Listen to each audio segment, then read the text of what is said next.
The Ukrainian port city of Mariupol has postponed a planned evacuation of residents on Saturday, blaming Russian forces for allegedly breaking their temporary ceasefire to allow civilians to flee one of the war's fiercest battles. Russian forces had said that they would stop firing for about 5 hours to allow humanitarian corridors out of the Ukrainian cities of Mariupol and Volnovakha. That's what Russia's defense ministry had said earlier in the day. О 11:45 Російська Федерація почала обстріл міста Волновахи з важкого озброєння. Як ви знаєте, з 9 годин ранку 5 березня у нас була попередня домовленість про те, що ми створимо 2 гуманітарних коридори – Волноваха і Маріуполь. Я констатую той факт, що Росія порушила домовленості, навіть за посередництва Червоного Хреста, не дотрималась взятих на себе зобов'язань і обстрілює місто Волноваха. Донецкой Народной Республики сообщили о том, что власти Мариуполя отказываются предоставлять жителям возможность уйти по гуманитарному коридору, который был создан российскими военными. Еще есть информация из города Херсон, когда открылся гуманитарный коридор, наши представители Министерства по чрезвычайным ситуациям, которые поехали помогать гражданским людям эвакуироваться, хотели доставить туда гуманитарную помощь. Вот якобы, мы сейчас это перепроверяем, власти Херсона отказались такую гуманитарную помощь принимать.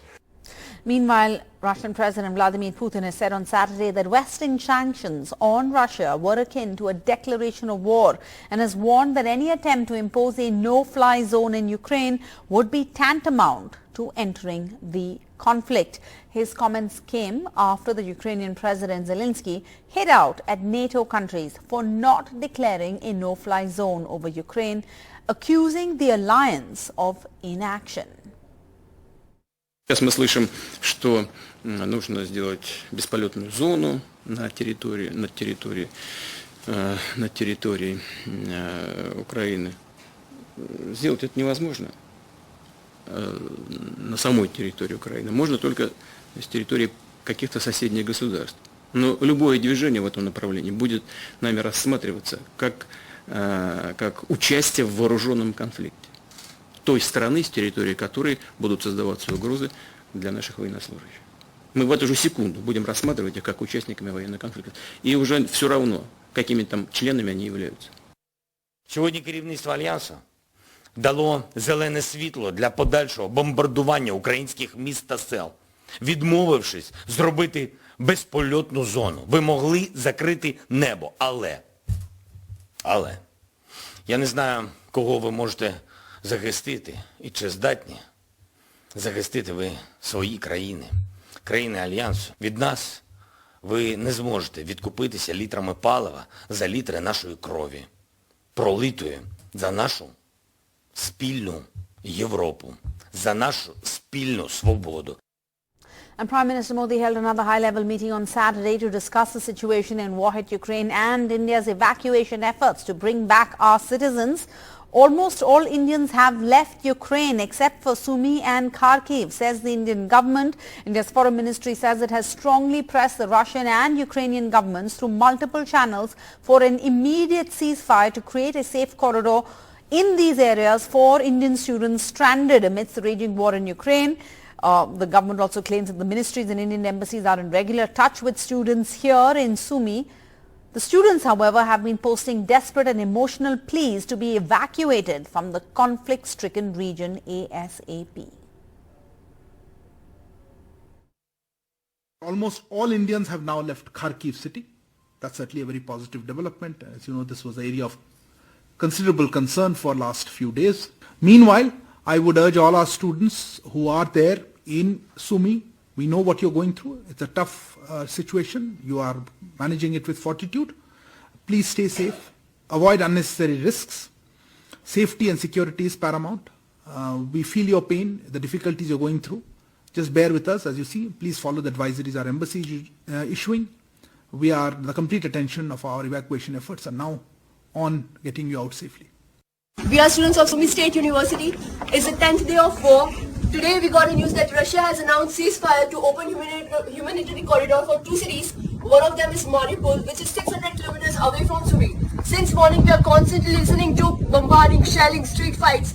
We are afraid. We have awaited a lot and we cannot wait anymore. We are risking our life. We are moving towards border. If anything happens to us, all the responsibility will be for government and Indian embassy.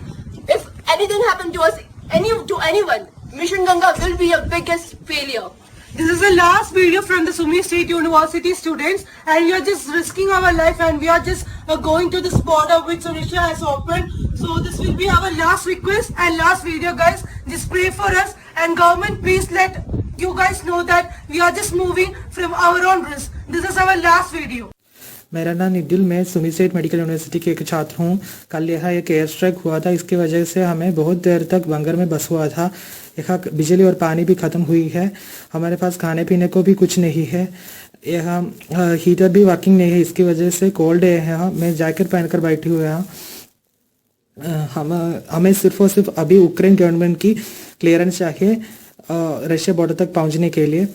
हमारी evacuation process थोड़ी जल्दी करिए, हमें ज़्यादा दिन तक एक हम रहना सेफ्टी नहीं है हमें के लिए।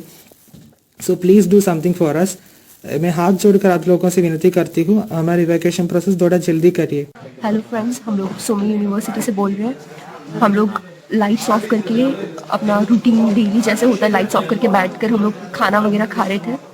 All of a sudden 15 minutes पहले जोर से आवाज़ आ रही है, 3-4 बार जोर से आवाज़ें आई। विंडोज़ के थ्रू बाहर हमने देखा लाइटिंग्स हो रही थी, पूरा आसमान में वाइट लाइट्स दिखने को मिल रही थी हमें।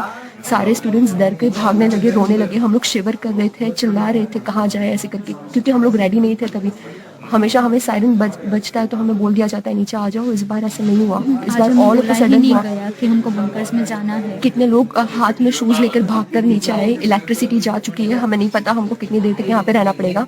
हमसे 2-3 किलोमीटर दूरी पर ही ब्लास्ट किया गया है एक फैक्ट्री को। तक चार्ज नहीं और हमको पता नहीं है हम कैसे कम्युनिकेट करेंगे हमारे पेरेंट्स के। बंकर में बैठकर अभी मैं स्टिल एम्बेसी को कॉल करने का ट्राई कर रही हूँ, बट स्टिल वो लोग कॉल नहीं उठा रहे। आज सुबह से मैंने 15 कॉल कर दिए, उन्होंने एक कॉल रिसीव नहीं किया है गाइज। और हमको पता नहीं है हम कैसे अब रहेंगे और ये कितने दिन तक ऐसी सिचुएशन बनी रहेगी। हम अभी भी शिवर कर रहे हैं, जो हमने देखा है वो हम नहीं चाहते कोई और देखे। कितने बच्चे तो विंडोज में से देख के रोने लगे। लिटरली ये सच है। प्लीज इससे ज्यादा और खराब दिन हमें नहीं देखने। प्लीज आप कुछ भी कीजिए, हमें यहाँ से निकालिए। कीव और खार्किव के स्टूडेंट्स के जैसे हम नहीं चाहते कि हमारा सिचुएशन आए। Thank you.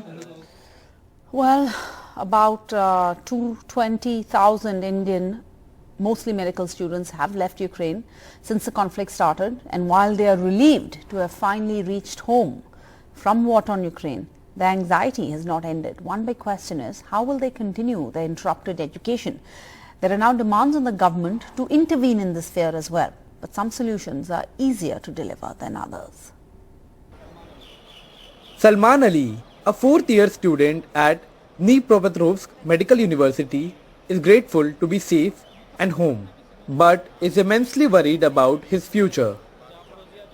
That's the uncertainty currently we are facing. So let's see if we are able to do the FMGE by this December, which we prepared for so far. It will be a great helpful for us, because all of the hard work which we did for the past 5 to 6 years, otherwise it will go in vain.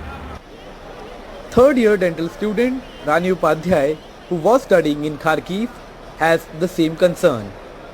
हमें खुशी मिलेगी कि हम अपनी country में ही वही course कर रहे हैं, वहीं के लोगों को सर्व करेंगे, तो लोगों को भी वो चीज़ नहीं लगेगी कि हम फॉरेनर्स हैं या फिर वहाँ से पढ़ के आ रहे हैं। ऐसा कुछ नहीं होगा। Rani's family is urging the government to absorb these medical students in Indian medical colleges. आज के डेट में जो बच्चे मेडिसिन में जाकर के अपने भविष्य को टटोल रहे थे या मेहनत कर रहे थे, इस तरह के ऑब्स्टेकल आने के बाद में, ये परेशानियां आने के बाद में आखिर वो कहाँ जाएंगे? तो it's a duty of the concern Indian government कि वो किसी तरह से एक्कोमोडेट करे अपने बच्चे को। On Friday, the Indian Medical Association wrote a letter to Prime Minister Modi urging the government to accommodate these students in Indian medical colleges as a one-time measure. We understand that there are 18 to 20,000 doctors in different years of medical education. So we are requesting government as an earnest member of the medical education, lot of parents are doctor of that they should be given a chance to rehabilitate themselves. We don't want to lose those 20,000 doctors who have come a very difficult way back to India. India has around 605 medical colleges and nearly 91,000 seats between them.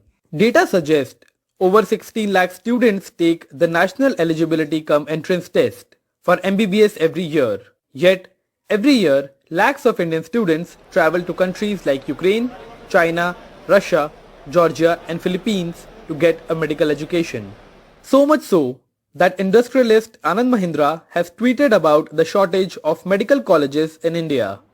Meanwhile, in some respite for the final year students, the National Medical Commission today announced that foreign medical graduates who were halfway through their internships could complete them in India. Foreign medical graduate examination must be cleared by the student. No fees to be charged by medical colleges to foreign medical graduates. Medical degree must be registrable to practice in the country where the medical degree is awarded. If the government is actually able to do that, it will be very big help. Because if they don't do it, we have no other options. Our future is in we don't know what's gonna happen. The only other option we may have is continue studies in another country, another European country or somewhere. That allows us to continue our studies. But as for us, it's our final year. Only 3-4 months are left. So if we take that option, we'll have to repeat another year. Fate of approximately 20,000 Indian students now hang in the balance who are studying the medical courses in Ukraine. And while the Indian Medical Association has urged the government to absorb all of these students to ramp India's healthcare infrastructure, the final decision rests now with the government. With camera person Mohammed Mursali, Namakshay Dongre, NDTV. So why do so many students go to study medicine abroad in countries like Ukraine in the first place? Well, apart from the demand-supply problem, some 16 lakh students take the NEET exam, some 8 lakh qualify, and then there are only about 90,000 odd seats. There's also the affordability factor.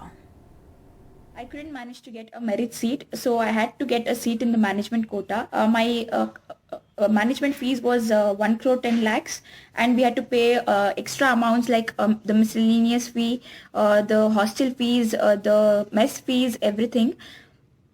It wasn't really easy for us because my father is an agriculturist and my mother is a homemaker. And my Ramya says she took an education loan to realize her dream of becoming a doctor. Her parents could not afford the cost. This is the story of many students from middle-class families who have chosen to stay back in the state and shell crores of rupees for a medical seat.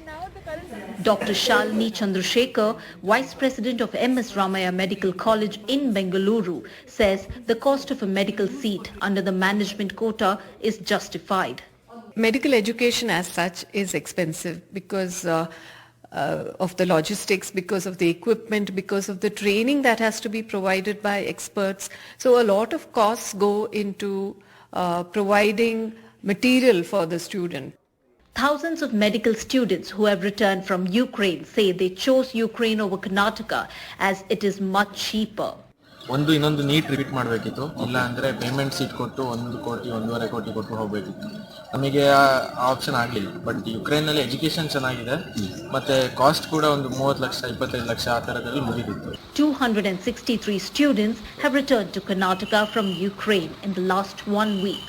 What happens to their pursuit of a medical degree is now a big question. If all of them come back to India, we don't have regulations about what to do with such students because this is something that has been happening for the first time, and therefore I think it is the government of India and the National Medical Commission have to take some decisions regarding how to help these students complete their medical education. In Tamil Nadu, more than 2,000 medical students are expected to return home. The state government is consulting the centre on accommodating them in medical colleges here. As of now, all medical admissions both to government and private medical colleges happen on the basis of NEET ranking through counselling process. இல்லை இப்போ அது government முடிவு பண்ணுவோம், central government தான் முடிவு பண்ணோம், அது பேசின்னு இருக்கோம் என்ன பண்ணணுங்கிறது. According to the National Testing Agency, in 2021, nearly 16,14,777 students had registered to appear for the NEET exam. Of these students, around 8,70,075 students cleared. This is half of those who had registered. But the irony is the number of MBBS seats in India is very limited. This means that only 10% of students get seats, whereas the rest of the 90% students who clear NEET won't have the opportunity to get into medical colleges. The competition is so tough that the eligible population outnumber the minuscule number of seats that are available in India. While there is some respite with the National Medical Council announcing today what Ukraine returned final year medical students can complete their internships in India, what about the rest of the students? In Bengaluru with Sam Daniel, Shrija for NDTV.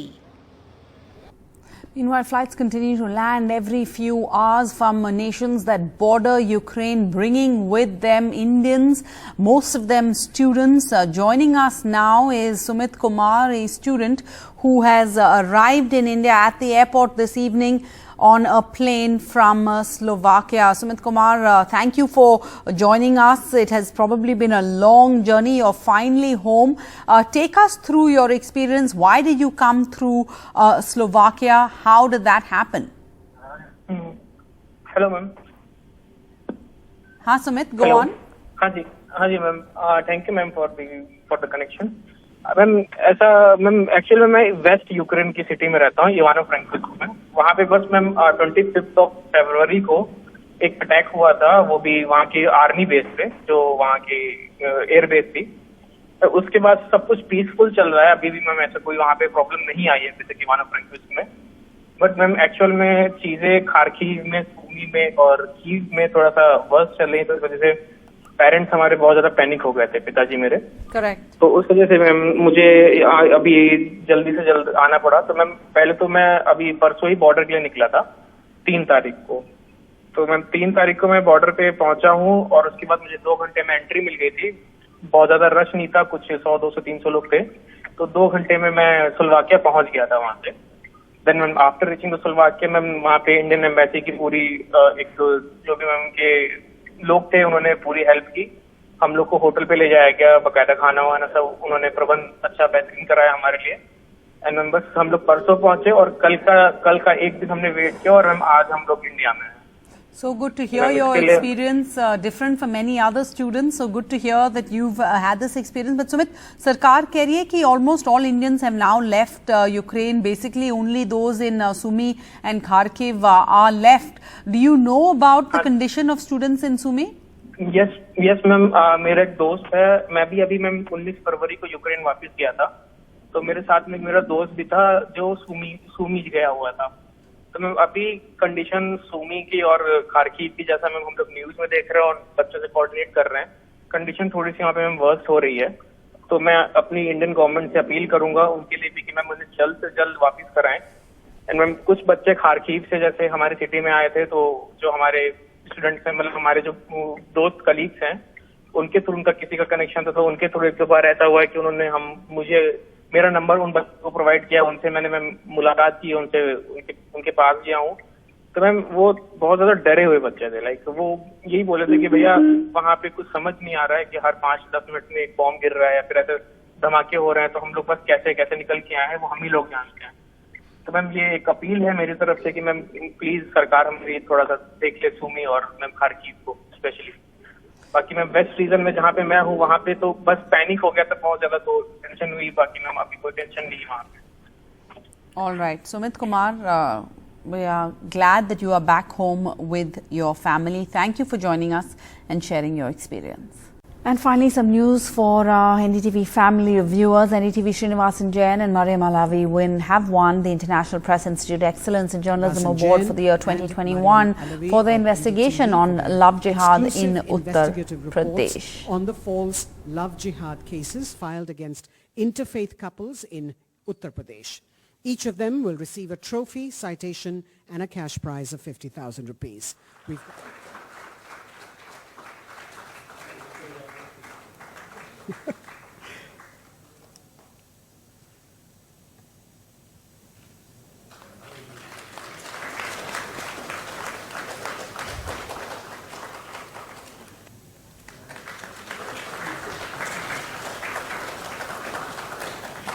Thank you for recognizing what Dr. Pranoy Roy has often called serious journalism. Yes, there is no denying that serious journalism has been sacrificed at the altar of sensationalism and biases. But there are still media organizations and journalists holding on, sometimes at great professional and personal costs.